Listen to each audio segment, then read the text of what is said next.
Hello, everyone, and welcome into week 2. This is Aaron St. Dennis, the FF Mad Scientist, and welcome to Rat Pack Fantasy Football.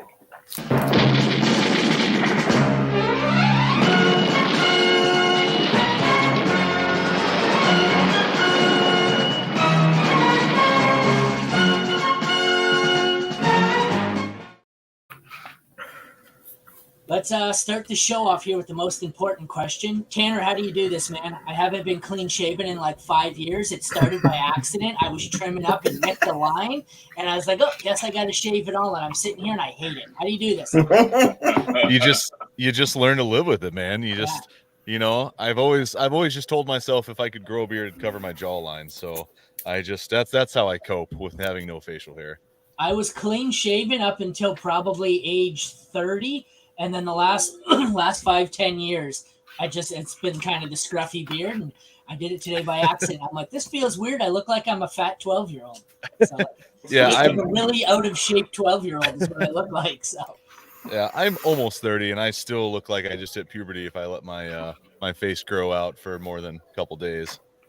That's the struggle on the opposite end for me, guys. When I shave, I'm over 40, and when I shave, I look like I'm 14. So forget that. We need to keep it here. Nice. All right. Well, let's kick off the week 2 sit start show. I've got Jeremy, Jesse, and Tanner joining me today. How's it going, guys? Good. It's going good. Yeah. Pretty darn good. It's NFL Sunday. Yeah. It's anxiety-ridden one so far. We've got some inactives here. Aaron Jones and Christian Watson, as we expected. Austin Eckler's out. Jacoby Myers, we knew, was out. Greg Dulcich was sent to the IR, and the last-minute inactive we had coming in was Deonta Foreman. Looks like a healthy scratch. We've got a couple of guys listed as doubtful that are expected to not play. Wan'Dale Robinson, Brandon Cooks, and Amari Cooper on the Monday Nighter. Where would you guys like to start here with one of those inactives and who we're looking to in his place? Yeah, I mean, I think for me, I got to start with Deonta Foreman. Healthy scratch is very, very positive development for Roschon Johnson. Khalil Herbert, who which one of us has a loud kid? Is that mine? Or is it That's Jesse? me. I can tell when Jesse's laughing. It's Jesse. She's in the other room. She's just being a psycho. Like we're doing the best we can over here today. It's not going well. I can hear mine yelling at Roblox in the other room, so don't feel bad. Sorry, Jeremy. Continue. She's banging on pots and pans for Roschon this week, man. Yes, You got to get him in your lineups. But no, listen, Khalil Herbert, the usage was down because of Roschon Johnson. That was a little concerning. Now I think you can start both of these guys, and Roschon looks great. Yeah, I actually think this is going to knock Khalil Herbert for me a little bit because I think it's just saying the ascension of Roschon Johnson is happening a little faster than I think even the Bears organization anticipated. So right now I have it Khalil Herbert 31, Roschon's 37. I would move Roschon probably up maybe 4 or 5 spots, but he's definitely a start. If you were already starting Khalil Herbert, I'd just leave him in your lineup as well. Dude, all offseason, I'm the Roschon guy. Have you seen anyone higher on Roschon? The player profiler's high on Roschon, and I'm higher than they are. Maybe Cody Carpentier is higher, but even me, I'm sitting there going, week 4 to 6, he's going to take over the backfield. I'm sitting here in my week 2 lineups going, really? This is a little early to be doing this, but 17 lineups. I'm starting Roschon Johnson in 17 lineups. I thought he'd take up a spot on my bench for at least another month. Not all of them were leagues where I wanted to. He's being subbed in for a whole lot of Aaron Jones this week, so it's kind of messy. Yeah, speaking of the Packers side of things, just to touch on that, not only is Jones and Watson out, but their starting left tackle, David Bakhtiari, also ruled out. It was a possibility this week because the turf there in Atlanta, it's the same stuff that is at MetLife is what I read. So this was a possibility. It's happening. He's sitting out. I think that is big for this Packers offense. I already was looking at this. The Vegas total's been around 40 and a half all week with Jones and Watson out. I'm like, yep, this is probably going to be about right then. Sloppy game, maybe not a lot of fancy points. Now this Packers offense might struggle a little bit more with Rasheed Walker, second-year man at manning the left tackle this week. Yeah, that doesn't sound too great for our boy Dylan, but let's be real, they don't have much else to go to in the week. No, So, and Dylan needs all the help he can get. Yes. One guy, I am actually playing him in DFS, is Emmanuel Wilson. He won the RB3 job in the preseason for the Packers. They did elevate Patrick Taylor still, but I said this on the ADP Week 2 preview. If the Packers just run A.J. Dillon and Patrick Taylor this entire game and there's no Emmanuel Wilson, someone needs to check on my just personal health around 3:30 Central Time, because I will be crazy. And Tanner, being the resident Packer guy, correct me if I'm wrong, but Troy Anderson for the Falcons also out. That's huge for Musgrave, and probably affects the running game as well. Yeah. Anytime Watson's out, immediately elevate two guys, Jaden Reed and Luke Musgrave, both rookies. Musgrave, I have him as my tight end 13 right now. I'm still starting like Hayden Hurst is one spot in front of him, Muth, Ferguson, and Pitts. But all your other streamers, I am starting him over Laporta, Ertz, Chigo Conquo, and Cole Kmet. You taking Reed over Dobbs? No, still Dobbs. Dobbs moved up for me into, where is he? He is 26 for me right now. So he moved into my top 30. Jaden Reed is still kind of like he moved in my top 50. He's 46th. He's like, if you're in a deep league 3 receiver league, he could possibly be a flex for you. If you just lost Amari Cooper, I think I actually did plug him in for Amari Cooper this morning in a lineup. Yeah, he's kind of a flex, not by need, but a flex that you kind of need to play. You don't really aren't super thrilled to play him, but you can play him if you need to, because he jumps to that role. But like you're saying, yeah, it's still Dobbs is the wide receiver one there until we get further along with the readings. We're comfortable at offense. I'm curious with Musgrave. He looks fantastic, so I'm riding with him. I have him at tight end 10 right now, and he's in that range of guys you're talking about. But yeah, like they need weapons, and they're going to focus on it. And we saw week 1, he literally had 2 chances for touchdowns. Like he had a deep ball that he just missed. They leveled over 3 with the other one. He threw him short. So if he hits those, his like ADP and everything skyrockets. Like people would be all over the Luke Musgrave train this week. So I'm riding with him heavily.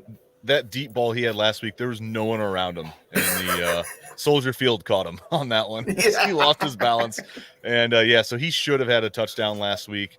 Yeah, I'm tight end like 8 through 17 for me. Whoever scores a touchdown is going to make the top 10 there. So yeah, he's one of my favorites out of that large group of players to plug and play. Jesse has added a question in from from Twitter with Deonta Foreman out, Roschon or Zach Moss. What are you guys thinking? It's got to be Roschon. I mean, look, Deion Jackson didn't look terrible last week, right? But we're talking about a Titans defense that's always pretty stout against the run, and Chicago just looked abysmal on offense. We're talking about Indy. Indy's going to move the ball, but is Moss going to get all of those touches? Probably, but it's still it's still a crapshoot, right? And Anthony Richardson's going to steal plenty of them. So I'll plug in Roschon over Moss with confidence. Was it week 1 we did this with Zach Moss? I think I talked for 5 minutes about how I don't like him because of I don't like his role with Josh Allen there stealing all the goal line carries in the Buffalo offense, and then someone reminded me he's not on Buffalo anymore. Why can we not remember what team Zach Moss plays for? Yeah, I actually would take Zach Moss there. I just think the matchup's a lot better, and if he does get the majority of the workload, they could run all over. The Texans are, somehow really good against the pass. So if the Colts are going to move the ball, and I think this is kind of a sneaky game, we might see some points in. This could be a 28-24, 28-27 kind of game. Zach Moss, I think, is my play there. I think this Bucs defense is still a lot better. I mean, they looked pretty good last week against the Vikings. I think this defense is still going to give teams fits. And so if Roschon's still splitting with Khalil Herbert, I think I'll take the Moss-Richardson split against a much better matchup. So for me, that would be Moss. If I'm making that decision between Moss and Roschon, I'm not that happy about it, but I would take Moss. Yeah, I'm right there with you. It's just the volume you're chasing in that offense. Like I want the guy I know getting work. And if you look at last week, Deion Jackson was historically bad. He was atrocious across the board. And like they're bringing hey, let's bring in Moss. Let's let him play. He's a capable NFL running back. He's going to get the work. And if you have a game like Deion Jackson has, that just sets it up for the other guy just to take all the volume in the world. I will be curious to see Roschon's usage in this game. He's going to get the passing down work. Like that's how he's going to thrive. So I just don't expect them to really be chasing a lot in this game. I expect this to be a closer game between the two teams. So I don't expect them to need to do what they did last week, where it was like at the end of the game, they were like just strictly going to Roshan because they needed it. They needed those points. I think it's going to be a closer split. So in week 2, I'm a little worried about Roshan. Down the road, I'll be starting Roshan. Just this week, I'm a little skeptical. Can we talk? Oh, sorry. Yeah, go ahead, because I want to change. Well, I was going to ask one more with Zach Moss before we just moved on from that. I have some teams where I'm having to make a decision between Zach Moss, Joshua Kelly, and Javonte Williams. I have Javonte ranked the highest, but I am not excited about him this week at all. I mean, I have him ranked as like my RB20. It feels kind of like by default right now. Moss and Kelly both Moss has the best matchup. Kelly's got a tough matchup, but could get the most workload. Javonte is a tough out matchup of the 3 of those. Yeah. So curious on what's your guys' thoughts. Right now, I think I have it Javonte and Kelly, but curious what you guys think between those 3. That's the irony of it, because by far Moss has the 5th easiest. The other 2 have 2 of the worst 4 matchups, but talent-wise, it's probably Moss by far the worst. I think I'm just saying screw it, and I'm going Javonte, and I'm ignoring the matchup. But if you want to go matchup, it's easily Moss. I think the one I'm avoiding out of the 2 is Kelly, because he's not the most talented and he doesn't have the best matchup. So I'd say probably Javonte, Moss, Kelly. Yeah, I'm splitting them. Oh no, go ahead, Jeremy. I was just going to say quickly, I'd probably go with Kelly. Again, it's a toss-up, right? But he's got the workload. That San Francisco D is scary. It's less scary when I believe Bosa, right, is down. Not a great matchup for sure, but the volume's going to be there. They don't have anybody else. So I like Kelly. Javonte is right there. Moss probably. Yeah, so I'm rolling with Javonte. I'm just betting on the talent and him slowly progressing along and being that guy, because his talent far exceeds the other 2. Like, it's not even a discussion with these 3 running backs, but it is limited a little bit. So he might not be the full workload, but I'm going with him. Then I'm going with Kelly. I trust him in that offense. I just love the Chargers offense. So I'm betting on a running back being in a better offense. With the Colts, we still have question marks about that offense in general. So that's how I'm splitting those 2 up, where it's basically Javonte, Kelly, and then Moss for me. But honestly, it's kind of a lot of the similar, just because they all have question marks this week. Yeah, that's pretty much where I had it, was Javonte and Kelly in the lineup. And kind of back to Aaron's point, it's like Moss is only in this discussion because of the matchup. Like it looks very juicy. And so it definitely makes you think for a second there. What's the first one? Nakua? Start one. Yeah. I think that's Nakua, Lockett, Puka. Dotson, and Nico PPR.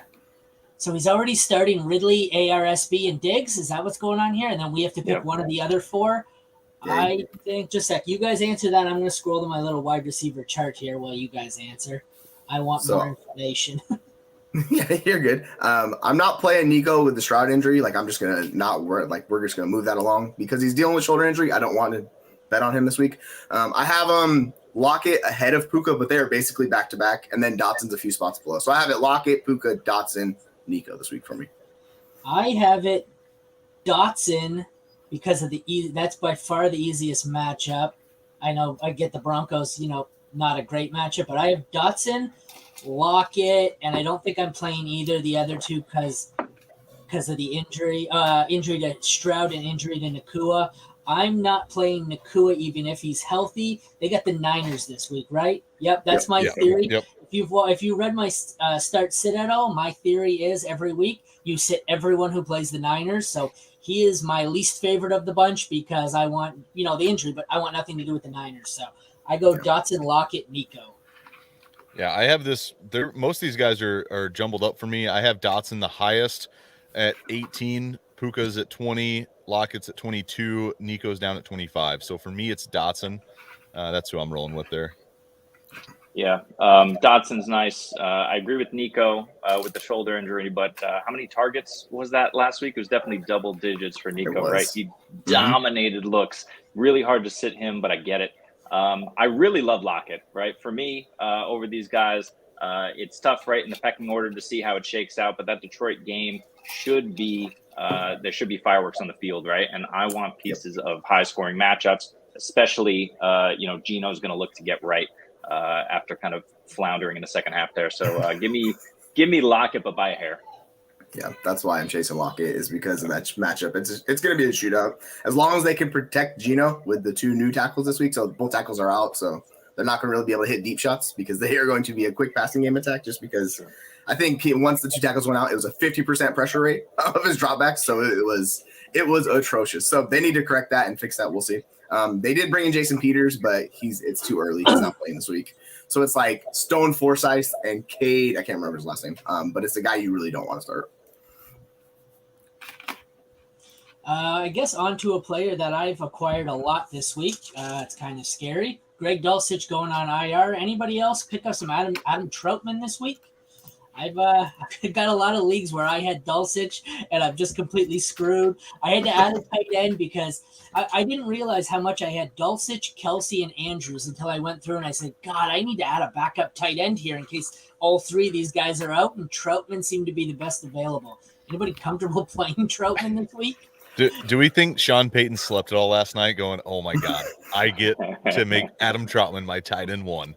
It's finally breakout season for the Fishman. No, he's my tight end 18. Mm-hmm. Yeah, the Trout God.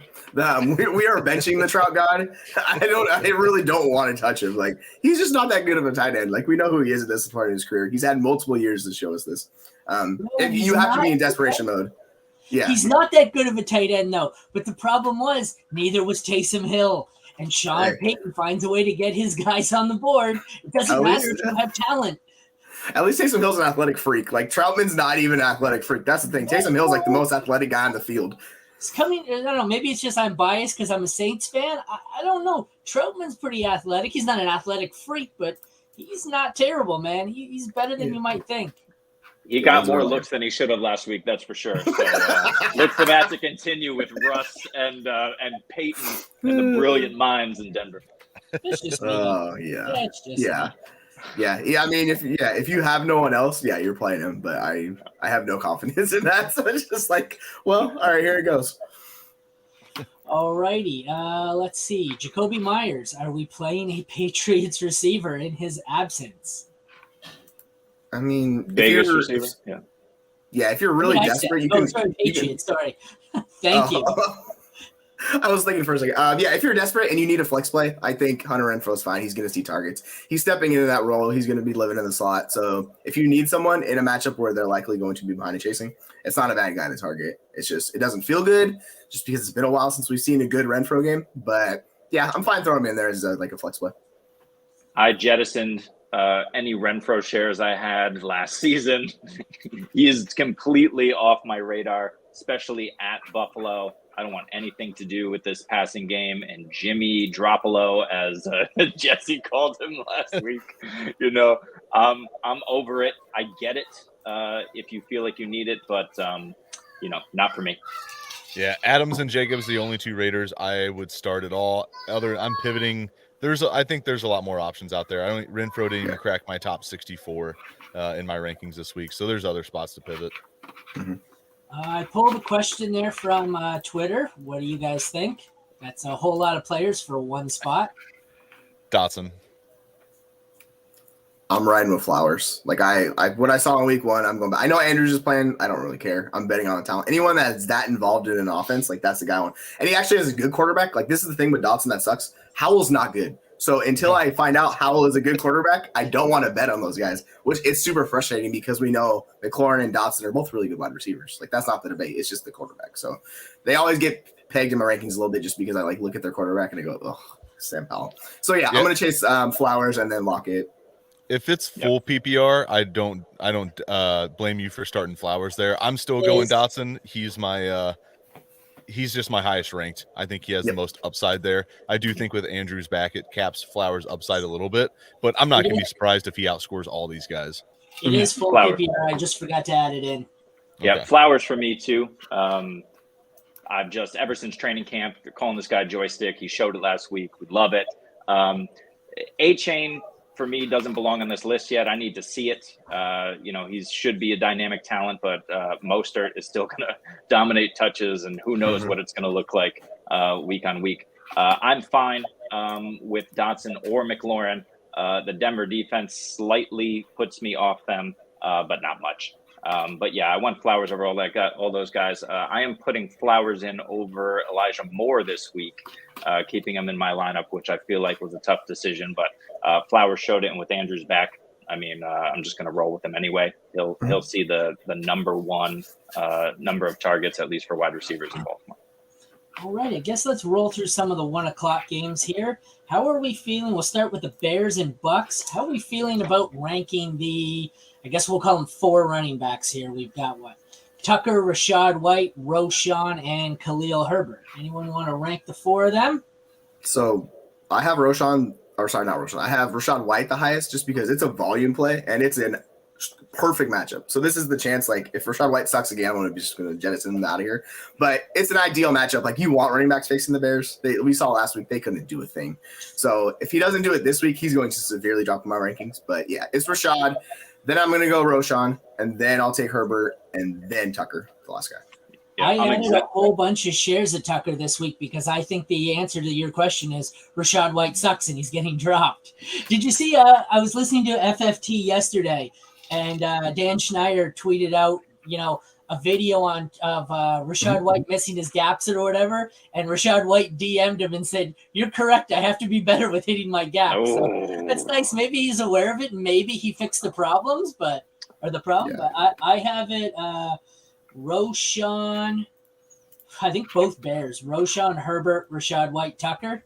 But I think it's kind of a mess. It could finish in any order from 1 to 4. My order is the same as Jesse's. Just one thing to add is Keyshawn Vaughn is a scratch. I think he's a healthy scratch. Didn't see the injury, but that just popped up recently. So I'm happy to go with White. What's that? He's still in the NFL? Yeah, but I'm happy to go with White. And I do like a sneaky Sean Tucker this week. But yeah, my order, same as Jesse's. So it's White, Roschon, Khalil, and Tucker. Yeah, I have the same order. Rachaad White, aka Najee Light. He's squeaked into my top 20, and it's volume play. He's going to get a ton of volume. He's not going to do much with it, but this is a plus matchup. So I always feel gross anytime I move Rachaad White up in my rankings, but this will be one of the rare weeks he cracks the top 20 for me. He's my RB18. And then, I would much rather play Roschon this week over Khalil. I don't have it ranked that way, but I haven't adjusted anything since the Foreman scratch. So doesn't matter. You can't win with rankings. I learned this the last 2 weeks with Alexander Madison. So I faded him both weeks. Week 1, he got lucky and was usable because of a late touchdown there. So I had people talking shit about how great he was, even though he sucked, but how I was wrong because he got a touchdown. So this week I even got a Fantasy Pros. Literally, it was published that I hated him this week. They took a victory lap for me and the other guys who did it, and all I got were tweets of, "Way to take a victory lap while he's getting racist remarks." Like I'm the one DMing him. What the fuck do you want me to do? So when I'm wrong, I'm an idiot. But when I'm right, I shouldn't victory lap because somebody sent him bad messages. So it's like, fuck you. Welcome to fantasy football. Yeah, you'll never be right. I was having this conversation. Was it in the league winners chat yesterday? I posted it, like the article, my alchemy one. Literally, it takes me hours and hours a week to do. It took me dozens of hours to set up formulas and all that. Nice, well-published article, tweeted out, got 312 views. I tweet out some stupid shit about A.J. Brown and Jalen Hurts. It got 1.4 million views. I hate social media. That's what it is.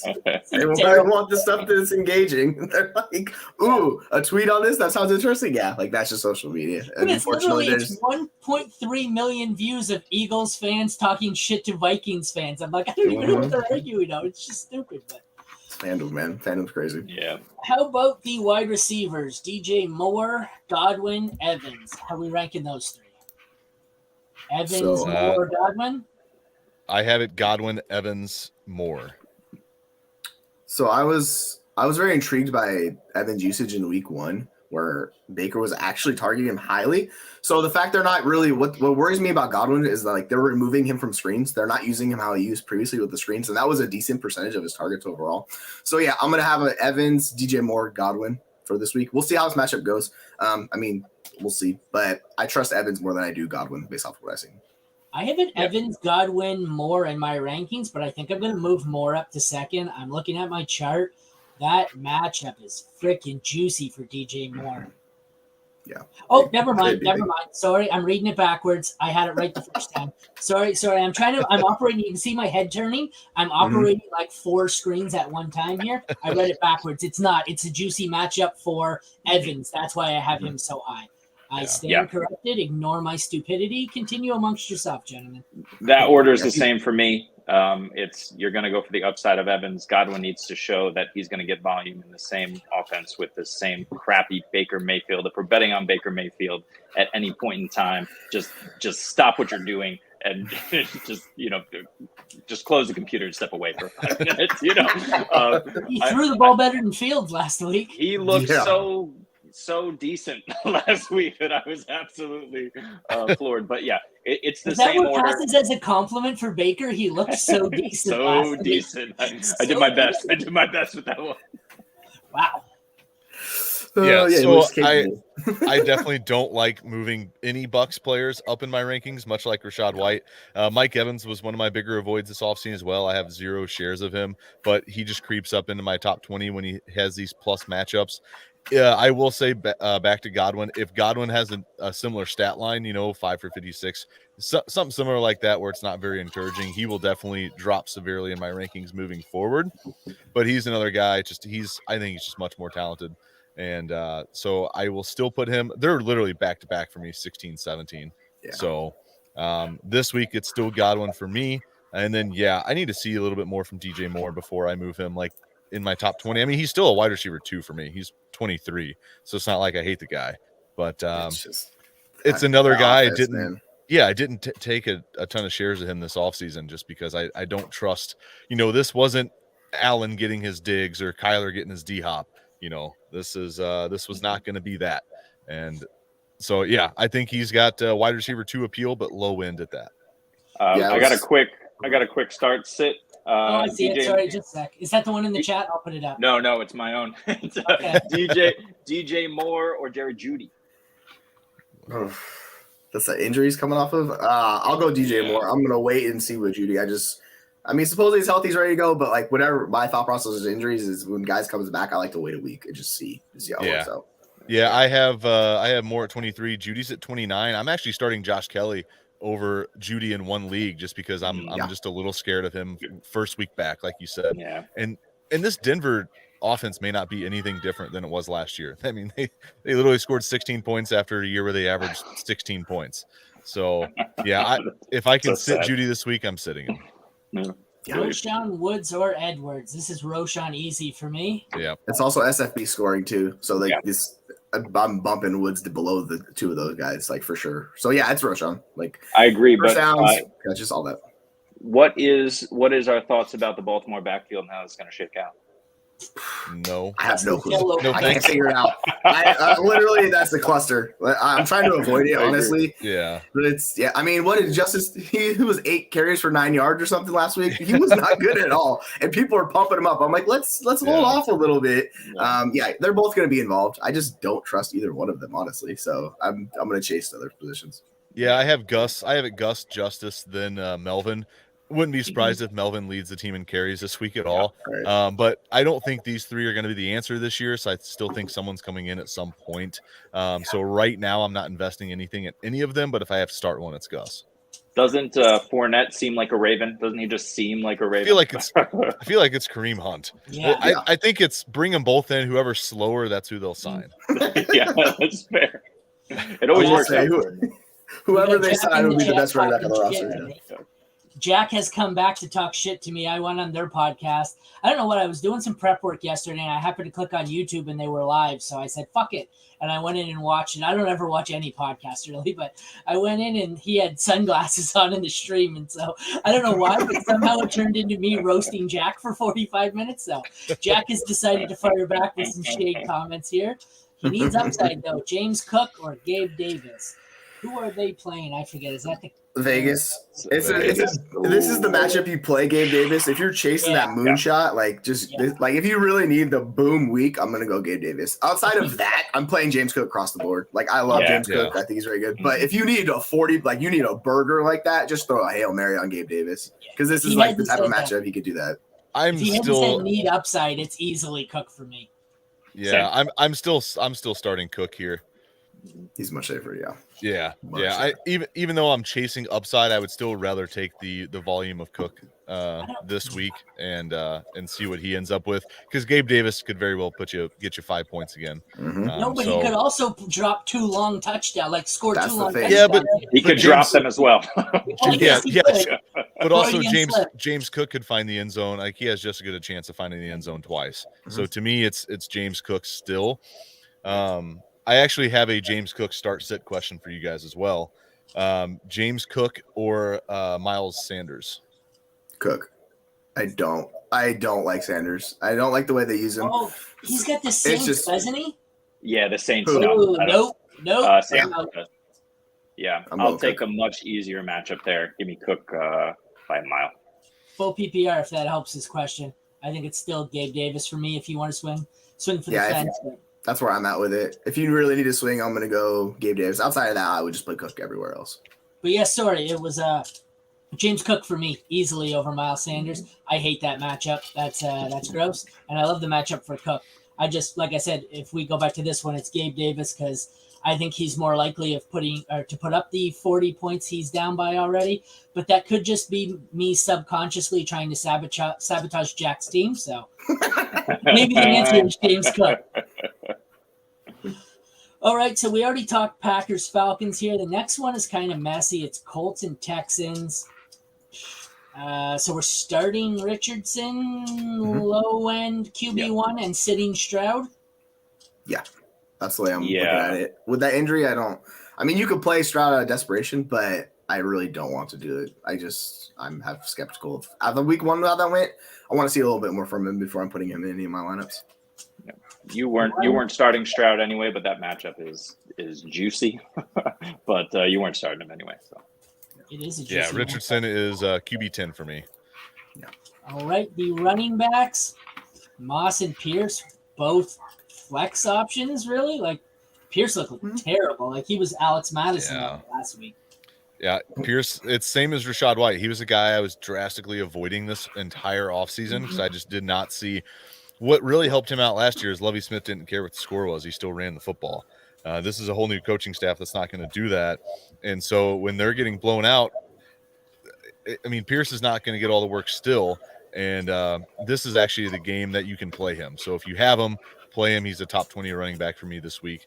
He's actually right behind Rashad White. So I probably like subconsciously just put them together, like back to back in my rankings, because I don't really want either one of them. And this week it's like, all right, you can start him. Who was top 20 for you? I have Dameon Pierce at 19. Oh, okay, I have him at 17, and as I look at that, I'm moving him down I want to move him down because that feels gross, but I look at like 17, 18, 19, and I'm going, oh, it's even worse. So Yeah, maybe so that's why he's 17 for me. also for my rankings, after Thursday, I remove all the Thursday players out instead of just leaving them in there. So some guys just get bumped up just naturally. But yeah, Pierce is squeaking in the top 20 for me. If you drafted him, it's kind of like Rashad White. If you drafted him, this is the week to play him and get some points out of him. Yeah, he's a little bit below guys like Brees and Rashad White for me this week. So he's like 23, my running back. But yeah, I'm going to play him over Moss. They're both going to get volume. That's what you want to see. I was curious because Pierce saw no passing game work basically. And that's what they were pumping him up all offseason about. They're like, oh yeah, he's going to be a bell cow, get all this work. So we'll see if that changes. But yeah, he looked like he's not going to hit his ADP this year. I think it was Boone who got a fair amount of the work last week. Boone is out, Boone. right? So, but he's out this week, right? So, I'll roll with Pierce. Jackson has another gross one here, but I don't mind any of the 3 options. Jamal Williams, I think he's my favorite of the 3. I don't hate Montgomery. Just a sec. I want to look. I think Williams you have to play. This is tough. What do you guys think? I got to look at my rankings here quickly. I'm benching. Who sits? I'm sitting Connor. I'm going to play the other 2. I just love the matchups for both those guys. I fully expect David Montgomery to find the end zone and be involved. I know they said they're going to involve Gibbs more, but Montgomery's still going to be involved in that offense. And I love Jamal Williams this week, so Connor's the third of those options for me. Yeah, Demont's the easy one for sure. I actually have Connor ranked above Jamal. It's what did I call him? The leader of the plotter pack is what I nicknamed Jamal Williams. It's just like it's not going to be pretty, but he needs a ton of touches. He can definitely get the work. I think Connor has a little bit more upside this week. Because Jamal's going to get you 30, maybe 40 yards total. So obviously he's got to find the end zone a time or two. So for me, it's probably Demont and Connor. Yeah, I'm the same. Montgomery is a mainstay in my lineup for the whole year, assuming health, and then flip a coin, Connor or Williams for me. Yeah, I think I'm sitting Williams. I like the matchup, but the more I look at my rankings here, you're right. I have him lowest ranked. He's definitely going to be a touchdown or bust. I have Montgomery the highest, actually. I have him. I have two spots under Gibbs, and then I have Connor at 18 and Jamal Williams at 21. I think I'm a little low on Jamal Williams, which is weird because I like that matchup. But I don't know. It all comes down to maybe I'm just hesitant. Last week I thought he was an easy shot for a goal line touchdown with everyone out. But looks like is Kendre Miller in this week? I think. I don't know. Maybe he burned me. So. I thought he was. But so I think I'm sitting Jamal Williams because it seems the most likely to be touchdown dependent of the three. Did everyone say sit Williams? I was researching there and didn't hear. I started him, but there's serious risk with him. Like you can't deny that. Sorry, excuse me, guys. On the wide receiver side of the Indy Houston game here, starting Pittman. What do we got? Nico as a flex. Anybody else on either side of the ball? Not particularly for me. I mean, you're really reaching. I think if you're starting anyone else in this matchup. So you're basically in a desperation mode where somebody's out and you don't have a replacement, and then you kind of have to play those guys. But I wouldn't feel confident starting anyone outside of those two players. And even Nico, I dropped Nico in my ranks based on the shoulder injury. So I'm still going to play him, but like he's a little bit lower for me. I think he's like wide receiver 3rd in check. Go ahead, you can go. Yeah, if you're go ahead. All right. No, please, all your turn. I was just going to say the only one I'm looking at, if I am in a deep league, I'll look to stash Tank Dell. That's it. But I'm not playing him by any means. It's just Nico and Pittman. Yeah, because Woods is still going to play. Like those guys are still going to play above him. So Tank Dell could be the long play, like you're talking about. It's just he's still got to beat out multiple guys for playing time. Yeah, Woods was the only discussion point for me. If you're really in a pinch, I guess you could. I just think this Indy secondary is atrocious. But certainly you don't want to have to do that. I just know a lot of people picked up Woods after last week's performance. If you can sit him, sit him. Yeah. The one I think I like the best out of maybe not. Maybe KC Jacksonville. That should be high scoring. But I like this Seattle-Detroit one. We liked it so much that me and Jesse both did a prop video on it this week. This is why we check our schedules. I've seen that and I'm like, oh, Seattle-Detroit prop video. And I looked, I said, wait, that's not You're like, I'm doing that. I know. I was like, because me and Brandon are doing the game day breakdowns, whatever, but it's awfully similar between the two. It's like, yeah, I should have thought that out a little bit more. Okay, 1 sec. I'm trying to I'm going to get into this, but I have a DM coming through directly on some DST advice I thought I'd have. They have the Ravens DST, and they'd like to know if they should drop the Ravens for any of these teams. His waiver wire screenshot has the Giants against the Cardinals. The next best one I like is the Colts against Texans. There's also the Commanders, Dolphins. So basically it comes down to, should he be dropping the Ravens for the Colts or the Giants? I'd like to know more info about this because I don't know if I want to drop the Ravens for a 1 week stream. What are your thoughts? And I don't really want to hold two defenses, but I'm going to ask him because I know the person. I'm going to DM back while you guys discuss it and see what his other options are. I've grabbed the Giants in a few spots. It's an amazing matchup, right? We're looking at Dobbs, who was absolutely awful last week. If they decide to bench him mid-game, which is a possibility every week, they're going to Clayton Tune, who's clearly not the better option after a full off season. But the guy's just a rookie, so we'll give him a break. But yeah, I would certainly consider. I'm not sure about Baltimore's next few matchups. You guys can provide some insight there, but I'd strongly consider the Giants over Baltimore. They have Indy next week, Cleveland, and Pittsburgh. So, like, it's. I like them next week. Decent matchup, yeah. But like, I don't think Baltimore's the type of defense you need to roster as a second, unless like they're not that they're not Dallas or anything like that. So I'd be fine dropping Baltimore for the matchup. Yeah, they're not a must hold now that you bring it up. So you guys are comfortable dropping Baltimore, and the defense you choose would be the Giants over the Colts? Yep. All right. Okay, sounds good. Just a sec. With this Seattle-Detroit matchup, which we're getting into next, Detroit defense looked really good against KC last week. Do we think that was an anomaly, or do we think that's something that's going to carry over throughout the season? So I was doing some research on it. They actually had the 9th worst yards before contact allowed per rush attempt.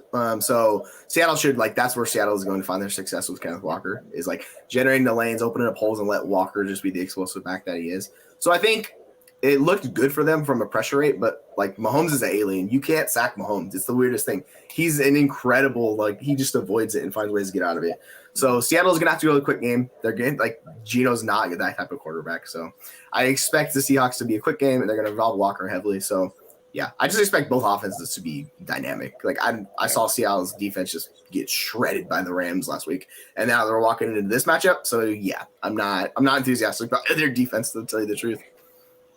Yeah, I mean, they have a makeshift offensive line this week, the Seahawks do. Yes. And taking on Aiden Hutchinson and company. The Lions are interesting this week for sure. I don't think this is your 48-45 game from last year. Could still be a shootout, but I don't think we're getting close to that kind of numbers. So Lions, I think, are a little interesting. They're my DST 14 this week. Okay, so I'm right near Detroit. So I'm in on the Detroit Lions hype. I really want everyone to be right about the Lions and this to be their year. I don't. I know everyone's hyped about how great this is the Lions. This is going to end with a butt. We know this is going to end with a butt. But I think it was more that the Chiefs wide receivers were just fucking terrible than that the Lions were good last week. I think the Lions were better than they were in 2022. I don't think the Lions were good. The Chiefs couldn't hold on to shit. They shot themselves in the foot. They were terrible. Didn't the Lions DST have a stretch last year towards the end of the year where they were actually putting up some numbers? Yeah, I feel like I remember hearing that schedule, from a Dave Richard or somebody.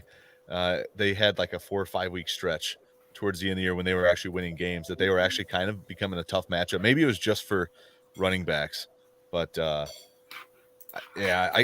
not even going to look it up, but I feel like they were kind of getting hot towards the end of last year. So they're definitely one to keep an eye on, I think. I'm not counting on them to be my starting DST for multiple weeks of the year, but I mean, they're definitely a streaming option. And that secondary is dramatically upgraded, right? With Gardner Johnson. Branch looked amazing last week, and he's starting in the nickel there for them. Anzalone just keeps showing up when he plays, and he's keeping Malcolm Rodriguez and even Campbell to an extent at bay. So, I think they're going to be a good unit, and I would just kind of slightly temper expectations because they look great week one, and it could continue. Okay, yeah, like you're saying, I think they're a matchup dependent defense you can play. You can plug in, and if it's an offense that's struggling, they could overwhelm them with the pass rush ability that they have. That's their bread and butter, and it could cause havoc. So last year, the Lions D through the first 8 games were over 6 points one time, and it was week 2 against Washington. From week 9 on, they had one terrible game where they put up 1 against Carolina. Other than that, they put up 14, 15, 18, 14, 12, 16, 23, 25, and 15. So they came around. You were right, Tanner. They came around the second half of the season. So maybe there is something to that. I just don't know if I'd want to be starting them. And if we're talking DST, I think it was easily the Giants for me. I have another Twitter question I'm going to put up here. Mike Williams, Dotson, or Josh Kelly? I think Mike Williams has the most upside out of those 3, because this could be his 100-yard 2-touchdown game for sure. So if I'm playing for upside, I'm playing Williams. Dotson's my highest ranked though. I have Williams and Dotson back to back, with Williams 1 spot higher. With those 2 as your first options, Josh Kelly's not even in the consideration for me. I think I roll Williams. Yeah, Williams is the highest ranked one for me as well. It comes down to offense and his role in it and how they can use him. I actually have Kelly closer to Dotson in my rankings, but I'll still go Dotson. The talent, I'm just gonna bet on talent with Dotson and worry about situation and quarterback and all that. And I know this will burn you. Like, this is the Kyle Pitts corollary, right? It's like you just bet on good players and hope it works out for them. So, like, that's what I'm doing with Dotson. Yeah, I feel like I'm just scorned from years of Mike Williams in my starting lineup. I can't do it anymore. The guy's going to go for 115 and 2 on any given Sunday, and then he's going to drop a donut on you. I get the upside play, and if you really need that, go for it. But give me Dotson. Sorry, I'm trying to type another one in. We had from the same guy, but it didn't come up. Oh, did that one come up? There we go. Yeah. It didn't come up. It said internet issue, and then it came up 3 times. So same guy. He has, assuming that we sat Kelly in the first Reynolds. one, he is now going Kelly, Dobbs, Reynolds. I think I go Kelly in this one. Kelly. I'm playing Kelly over Dobbs. Yeah. I do like Kelly. I'm not sure who Reynolds is. It's That's going to what be I'm Josh trying Reynolds, Reynolds right? on the Yeah. line. Oh, okay. Yeah. Yeah. You're right. Josh Big Reynolds pickup is this sneaky week. this week, but yeah, I would much rather play Kelly or Dobbs over Reynolds. It's kind of a toss-up for me. Kelly's definitely going to get the work, but yeah, I don't know. Flip a coin, Tough. Kelly and Dobbs. Yeah, I went Kelly. Is it full half? Didn't say. I don't Okay, think. if it's full, I don't know if I'd almost lean Dobbs there. Anything below full though, yeah, I'm probably leaning Kelly. Yeah, it doesn't say. It just full PPR. I was hoping he'd say half, make it easy on me. No luck. I'll still play Kelly, but yeah, it gets Yeah. a little bit closer. It's just like the Titans' one strength on defense is their run defense. Yep. And if the Packers are going to score it all, I think it's going to go through Dobbs. So I guess I'm going to say Dobbs. I'm not trying to sound like a homer, but I think I'm taking Dobbs there. Nice pick, Oh, yeah. Homer. All right, so where were we? Seattle, Detroit, St. Brown, and then what? DK, Lockett, JSN? Laporta as well. You could play Laporta for sure Mhm. this week. No, I was ranking the 4 receivers. Oh, I'm sorry. Yeah. Yep. I'm yep. good with that order. Yeah. And then, yeah, Reynolds is a interesting flex. So he's a flex play if you're stuck. He may actually be an interesting flex for the rest of the season. Oh, I yeah. know everyone's saying week 6, Jamison Williams comes back. I get nothing but Detroit Sports Talk Radio in my area because we're right across the border. They are not sounding all that high on Jamison Williams. He's posting stupid fucking videos on TikTok or YouTube or some shit, and they don't seem to be all that thrilled with him. And I said it a couple weeks into preseason. I think Jamison Williams is a bust. So I think Reynolds may be someone to hold on to for the rest of the season if you're desperate and need a flex, because I don't think Jamison Williams is going to come back and be the wide receiver 2 that everyone thought he was going to be. No, but that offense needs him. Like Jameson, he's going to fit right in perfectly with that offense because they desperately need him to open up that offense. Yes. Like they have everything else there, but Jameson Williams is the piece they're missing. Sorry, I can't talk. But yeah, he might not be fantasy relevant, but he's going to help out the rest of those offensive players. So like, it's more of the way I'm looking at him than it is from a fantasy perspective. I'm not really that interested in playing him till we see it from Jameson Williams. But yeah, I think he's going to hurt Reynolds when he comes back. Mhm. I think he's going to be completely irrelevant in fantasy and in real life football. This is a bust. Well, he played what? How many games did he play last year? 8 games and had 1 catch for 42? Or Yeah, that was a games? disaster. I'm surprised they even brought him back. But yeah, like think of these explosive players like the Gabe Davises of the world. That's how I'm thinking of him. Like every once in a while, he will go off. Like he will put up the 3 for 142 touchdowns. But sometimes he'll just have 1 catch for 5 yards and you'll just live with it. So like that's kind of how I'm viewing Jameson Williams. He had 1 catch for 42 last year, and you said that's a disaster. I think at the end of this season, we're going to look back fondly on the great rookie season he had with 1 for 42. Because I think this year's going to be worse than 1 for 42. I'm out. I'm just out. I have so much JMO in Dynasty, and yeah, it's just sad times. He's supposed to be a route runner, though, right? Like, these are the guys that we kind of want in fantasy, but he's also a speedster. I agree with St. Brown there. He doesn't need to be that route runner. He needs to be the go guy, and he should be if the Lions are smart. Chargers, Titans. Starting Henry. Probably got to start Kelly as a flex in a lot of the leagues we've seen. Receivers, I guess, are more interesting. Rank, what do we got? 5 of them. We've got Burks. We've got D-Hop. Then we've got Williams, Keenan Allen, and Quentin Johnston. Anybody want to rank the 5 receivers in this one? So let me ask you guys this: how are you treating DeAndre Hopkins with the injury this week? Because I found that very difficult with him and Burks. How to go about ranking the two? I pretty much ranked Hopkins as if he was a go all week. So he was my wide receiver 15, and then I was ready to skyrocket Burks up if he was out. Burks has stayed he's just inside my top 40, so he's 39 for me. But I'm just playing Hopkins as if he's fine. I've got Keenan Allen at 10. I have Mike Williams at 18. Oh, someone in the background agrees with me. Yeah, that's my daughter. It She's a big wasn't Mike me. Williams fan, I guess. D-Hop I have at 23. That leaves what? QJ and Yeah, so I have it Keenan, D-Hop, Big Mike, and Yep. then Burks, and then QJ. where the hell That's is how I Burks? have it.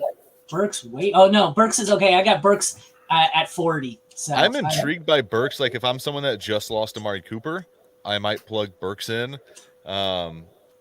This is a game that I kind of think has sneaky shootout potential. Mhm. This is the game that the Chargers are going to be for. Hopefully, Kellen Moore is just like, all right, we're going to throw the ball because this is obviously where the Titans' weakness is the passing game. So we're going to throw the ball, score early, and then if Tannehill just remembers how to play quarterback, I think we could have an actual shootout in this one. That's Mike, the thing. Sorry, The Titans go are a ahead. pass funnel defense, so like you want the wide receivers going against them, like basically every week, because they're going to force teams to pass. And on the flip side, like it's to keep up, we need Tannehill just to be good, but it's going to be a shootout. And the Chargers got decimated like last week. We saw how that went. Tua looked like the greatest quarterback in the history just because like they couldn't cover anybody. So if Tannehill's decent, which we're hoping he is, we get some of that old look, then Burks and Hopkins should be more than fine this week. Yeah, I mean, it's impossible to cover anybody in Miami, right? But yeah, certainly the Chargers are no easy matchup. I've got an interesting one, but I think I already have the answer because Burks is plugged in. Burks or Sky Moore this week? Burks. Burks. God, I don't want to touch that more.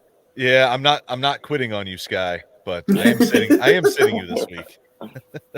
The asking Ryan Tannehill to be decent might be a big ask, but my matchup chart tells me that the two best wide receiver matchups are Tennessee, who allowed 78 to receivers last week, and the Chargers, who allowed 49. So this one could be a sneaky one. I think I put that in my start sit. It's a sneaky one if we assume that Ryan Tannehill has enough left in the tank to at least keep the Titans in this, because if they could just very easily get blown out early and the Chargers could score at will. So that's what scares me. That is Oh, a wait scary a one minute. for Derrick Henry if he Guys, gets. hang on. Yeah. Hang on, timeout. Cam Akers is deactivated for week 2. We're doing this again? We're doing this Cam again? Akers. What? Just the Cam Akers show has been a roller coaster. My goodness. Been deactivated. Deactivated. And Is he healthy? coaches believe this is this is Fantasy Life. Coaches believe he's on the trade block and could be traded. Who's trading for Cam Akers at this Who point? wants him? Like, yeah, what- Nobody. Why would you? I just put Justice Hill on a trade block too in a league, and no one wants him. Yeah, So, yeah. I'd take Justice Hill over Cam Akers. Let me tell you Well, that. yeah, the Rams probably should, to be fair. Yeah. hey, Oh, maybe the goodness. Ravens will call him. Okay, so I can further prove that fantasy sometimes is more about luck than actual skill, because I had 72 or 75 leagues or whatever it is. I had to do my waiver process, but it took me fucking forever. So I had my list of maybe 1 or 2 targets at each position, went through, made my waiver claim in each one, missed out on the big guys. I think I got 1 share of Puka, 1 share of Josh Kelly, blah, blah, blah. You know who, despite the fact that I wasn't fond of him, wasn't all that high on him, I got more of Kyron Williams than I got of any other waiver this week. And it looks like it may be the best one out of just sheer dumb luck, because he was the one that went cheaper than anyone else. Yeah. So, fun fact about Kyron Williams: I called him in a high school football game when I used to live in Missouri, and I called him. He was on the other team in the like state quarterfinals or something, and that's all everyone could talk about. Oh, this guy's committed to Notre Dame. So I've been following Kyron Williams for quite a while. And yeah, it's his time to shine now. Unfortunately, it's kind of like Puka. I saw a lot of fab get spent on Kyron, and then he's got to face the Niners. So I hate to interrupt, but At least does he's the anyone pass else catching running back though, so Yes, at least he's he's got before- that going for him. before you get into it, does anyone else do expert rankings on Fantasy Pros? You have about 5 minutes to get Cam Akers out of your rankings and move Kyron Williams up a few spots. More importantly, get Cam Akers out. I don't even know if I'm moving Kyron. I pretty much ranked Kyron as if he's getting all the work anyways. Well, so I don't really him know. Out. Yeah, I don't really know where I'm gonna move him up. Like, I still think I'd rather have AJ Dillon, Isaiah Pacheco over him. That's the two I have directly in front of him. That's exactly where I put him. I have Pacheco right above him, I think. Yeah, so he's a very like high end RB3 for me technically. Damn it! Now I have to go through and hope I didn't. This summer, I dropped I dropped Kyron Williams to pick up another player in one of my home dynasty leagues, and I am just like kicking myself because we were at a wedding and my buddy picked him up. He wasn't at the wedding. We're looking, and I go, son of I forgot about Kane. And now it's just like, yep, that's gonna burn me this year. I get the feeling.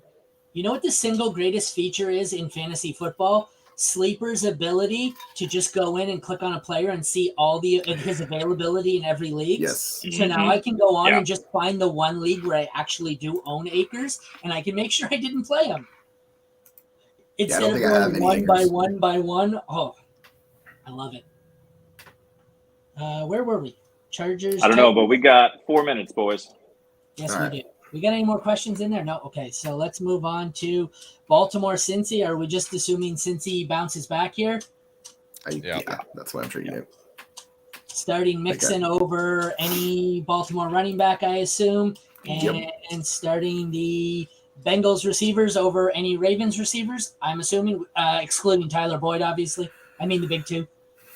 Yeah, I have Zay close to T. Higgins this week. Yeah. I'm just the thing about T. Higgins, he saw the volume, but man, it's been a weird. He's like basically treated as like a wide receiver 3 for me. Like basically his weekly output in his career, he isn't this Jamar Chase level player. He's definitely lower. So I've struggled with T. Higgins and I've been lower on my rankings because of that. But yeah they're kind of close. T's still a borderline wide receiver 1 for me. He's going to flirt, between wide receiver 11 and 15 pretty much all year for me. But 15. Yeah, I think T's shown this. He's going to give you 2-3 games a year where you're just like, what the hell was that? And then he's going to, have some games where he, justifies his ADP. Yeah, I love both these players. And it's surprisingly a tough one, but it's T for me. Yeah, they're 17 and 18 for me, the rankings. They're 15 and 21 for me. Raiders, Bills. Adams or Diggs? Diggs first? Diggs. Yeah. Yep. Diggs is my wide receiver 2 this week. He's got a smash matchup. Yeah. You just, and Adams is such a stud. I'm playing him regardless, except for like 4 or 5 wide receivers, Diggs being one of them. And Jacobs over James Cook? Yes. Yeah. But that is a little closer. I don't want to do it, but yeah. It's the right play. Yeah. It's the process, yes. We've got to finish it up. Chiefs Jags with about 2-3 minutes left. We're starting Kirk, Zay, and Ridley over all Chiefs receivers, basically, or unfortunately, yes. You had that order wrong, but you had that order wrong. I don't care what order. I just want all 3 of them. I am kind of back in on Christian Kirk this week. I don't have 0 shares of him. But I'm kind of back in on him. He's my wide receiver 31, so I have him as a wide receiver 3 flex play. Have you not learned that, Jeremy? Every time you talk about him, I'm muting your mic. Can you unmute it when I override you and mute you? Just call him Alvin Kidley. One thing I want to bring up, Alvin Kidley, Alvin Kidley. One thing I think we need to bring up real quick is there was a report just while we were on the air here that Kelsey is expected to be on a pitch count. I don't know if that's going to really matter for him though. That's the thing. Travis Kelce on a pitch count, I still take as what tight end 3 behind what Hawkinson basically and Andrews, and Hawkinson already played. So that means red zone package. That means red zone package for Kelce. So Kelce, exactly. Yep. Gentlemen, we got a minute. I'm going to sign off. Watch some football. All right, guys. Well, thanks for joining me, and everyone, thank you for tuning in. Good luck in week 2. Hopefully you didn't have Cam Akers, and hopefully we'll never have to talk about Alvin Kidley again. So for this is Aaron for Jeremy, Jesse, and Tanner. Thank you for tuning in to Rat Pack Fantasy Football, our week 2 live sit-start show. Take care, everyone. Have a good day. Good luck. Guys.